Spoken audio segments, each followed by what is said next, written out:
Good evening friends.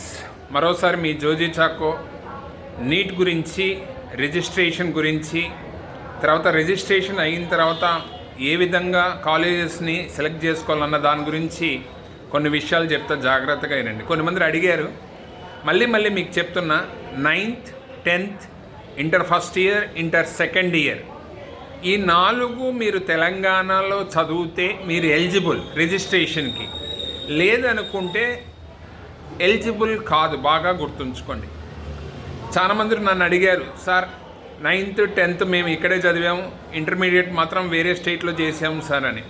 లేదన్నానా, ఒకటే క్లియర్గా మీకు చెప్తున్నా, ఇంటర్మీడియట్ అనేది కూడా కంపల్సరీ తెలంగాణలో అయ్యి ఉండాలి. సో అది బాగా గుర్తుంచుకోండి. అట్లానే సర్టిఫికెట్స్ 9th, 10th ఒకే దాంట్లో, inter first year, second year ఒకే దాంట్లో పీడిఎఫ్లో.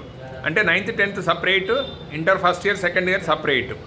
రెసిడెన్షియల్ అవసరం కూడా లేదు నాకు తెలిసినంత వరకు అయితే. ఎందుకంటే మీరు ఆల్రెడీ స్టడీ సర్టిఫికెట్స్ అప్లై చేస్తున్నారు కాబట్టి రెసిడెన్షియల్ అప్లై చేయకపోయినా ప్రాబ్లం ఏమి ఉండదు. అయినా సరే ఉంటే మాత్రం అప్లై చేయండి. కానీ రెసిడెన్షియల్ చేసేటప్పుడు వాడు ఒక ఫార్మేట్ ఇచ్చాడు మనకి.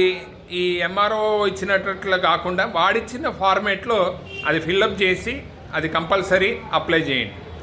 ఎవరైతే ఈ యొక్క అప్లికేషన్ కంప్లీట్ చేసుకున్నారో, రిజిస్ట్రేషన్ కంప్లీట్ చేసుకున్నారో, మీకు దగ్గరలో ఉన్న కాలేజెస్, గవర్నమెంట్ కానీ ప్రైవేట్ కానీ వెళ్ళండి.